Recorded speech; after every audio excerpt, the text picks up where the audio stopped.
న్యాయవాదులమనే ఈ పేరెందుకు, మాపై ఈ అన్యాయపు దాడులెందుకు? గత 20 సంవత్సరాలుగా న్యాయవాదులపై జరుగుతున్న ఎన్నో అరాచకాలు, అత్యాచారాలు మీరు చూస్తూనే ఉన్నారు.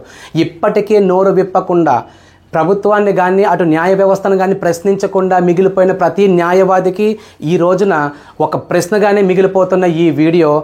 మేము మీ Satya human rights. Welcome to human rights advocacy advisory. న్యాయదేవతను కాపాడే న్యాయవాదులకు రక్షణ ఎక్కడ ఉంది?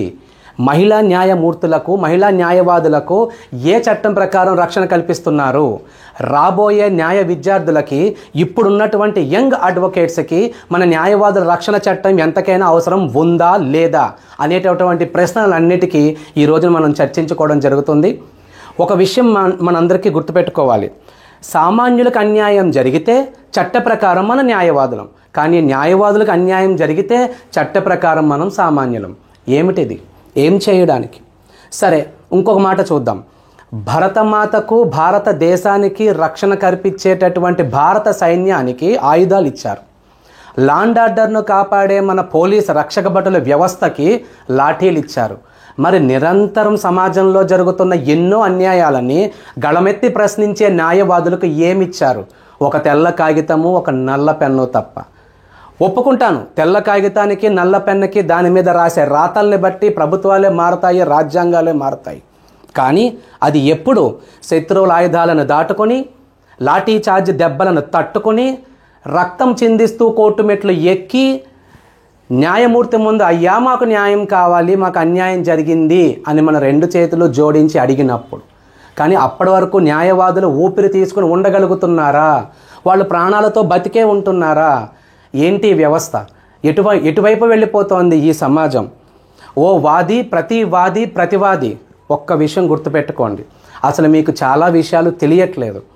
ఈరోజు నేను మీతో డైరెక్ట్గా ఒక క్వశ్చన్ అడుగుతాను. అయ్యా, మా కేసు కోర్టులో వేసి 5 సంవత్సరాలు అవుతోంది, ఇప్పటి వరకు ముందు కదలట్లేదు. అయ్యా, మేము ఈ డివోర్స్కి అప్లై చేసి నాకు 4 ఏళ్ళు అయింది, కనీసం నన్ను కోర్టుకే పిలవట్లేదు. నేను ఈ కేసులు పెట్టాను, ఆపోజిట్ పార్టీ ఒక్కరోజు కూడా కోర్టుకు రావట్లేదు, మాకేం చేయాలో అర్థం కావట్లేదు. ఈ ప్రశ్నల వెనకాల ఎన్ని అర్థాలు ఉన్నాయో తెలుసా మీకు? కేసు వేసేసాను, మాకు న్యాయం దొరుకుతుందని మీరు అనుకుంటున్నారా? ఒక్కసారి కేసు వేసిన మరుక్షణం అక్కడ ఏం జరుగుతుందో తెలుసా? మీ శత్రువులు మా శత్రువులు అయిపోతారు. మేమేదో వాళ్ళ మీద కక్షలు కట్టినట్లు మా మీద ఎన్నో దాడులు చేస్తూ ఉంటారు. అసలు మీ కేసుని మేము కోర్టులో న్యాయం ప్రకారం వాదించాలన్నా, మేము కోర్టుకు వెళ్ళి ఒక న్యాయవాదిగా నిలబడి ధర్మాన్ని కాపాడాలన్నా ముందుగా మాకు రక్షణ కావాలి. న్యాయవాదుల రక్షణ చట్టం కోసం పోరాడుతున్న ప్రతి న్యాయవాదితోని మీరు కూడా వాది, ప్రతివాది మీరిద్దరూ న్యాయం కోసం వచ్చినప్పుడు ఆ న్యాయవాదితో కలిసి న్యాయవాదులకు కూడా ఒక రక్షణ కావాలి సార్. న్యాయవాదులకు రక్షణ ఉన్నప్పుడే కదా సమాజంలో న్యాయాన్ని వాళ్ళు కాపాడగలిగేది. ఒక వాదికైనా, ప్రతివాదికైనా న్యాయం దొరకాలి అంటే దాన్ని వాదించే న్యాయవాదికి రక్షణ లేనప్పుడు నీ కేసును సమర్థవంతంగా ఎలా వాదిస్తారనుకుంటున్నారు? కారణం మాపై జరుగుతున్న ఈ యొక్క అన్యాయపు దాడులు, ఆక్రమణ దాడులు, దొంగ కేసులు, ఎన్నో రకాల వ్యవస్థలు, వారి యొక్క స్వభావాలు. మై డియర్ ఫ్రెండ్స్, మీ కేసు మా దాకా వచ్చింది, మేము కోర్టు వరకు తీసుకెళ్తాం, వెంటనే మాకు ఫోన్లు వస్తాయి, మమ్మల్ని భయభ్రాంతులు గురి చేస్తూ ఉంటారు. మేమేదో మీ ఆస్తుల్ని మేము తీసుకున్నట్లు మాపై ఎన్నో అభాండాలు వేస్తూ ఉంటారు. వీటన్నిటికీ భయపడి న్యాయం కోసం నిలబడితే చివరికి మీరు మాకు ఇచ్చేదేంటి? మేము ఒకవేళ న్యాయం వైపు పోరాడుతూ మా జీవితంలో మేము ఎన్నో పోగొట్టుకుంటాం. మా ఆస్తులు పోగొట్టుకుంటాం, మాకున్న చదువు, మా పేరు, మా ప్రఖ్యాతలు, మా దాంపత్య జీవితాలు, మా కుటుంబ వ్యవస్థ, మేము, మా భార్య, పిల్లలు, తల్లిదండ్రులు అందరినీ మేము పోగొట్టుకుంటాం. కానీ మీకు మాత్రం న్యాయం జరగాలి అని పోరాడతాం. అటువంటి న్యాయవాదుల కోసం అడుగుతున్నాము ఈ న్యాయవాది రక్షణ చట్టము. మొన్న న్యాయవాదులపై దాడులు, నిన్న మహిళా న్యాయమూర్తిపై దాడులు, ఈరోజు న్యాయ దేవతపై కూడా దాడి జరిగినా మీరు అందరూ ఆశ్చర్యపోవక్కర్లేదు. ఎలా అంటారా? ఇంట గెలిచి రచ్చ గెలవాలి అంటారు. మాకే రక్షణ లేదు, మీకెలా రక్షణ కల్పించాలి? మీ వైపు న్యాయం ఉంది, మీ వైపు ధర్మం ఉంది, కానీ ఆ న్యాయాన్ని, ధర్మాన్ని మేము రక్షించాలంటే మాకు ఒక రక్షణ కావాలి. ఈ యొక్క న్యాయవాదుల రక్షణ చట్టం రానంత వరకు న్యాయవాదులకు రక్షణ ఉండదు.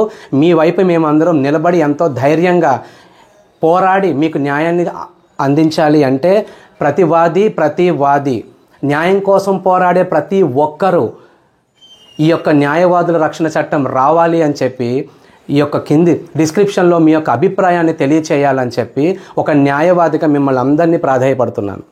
మహిళామూర్తులకి ఎంతోమందికి ఎన్నో రకాల భయభ్రాంతులు గురి చేసే కాల్స్ వస్తాయి. రీసెంట్గా నేను ఒకటి విన్నాను. ఒక మహిళామూర్తి పైనటువంటి ఒక మహిళా న్యాయవాది మీద కొంతమంది అనుచరులు వాళ్ళు కాల్ చేశారు.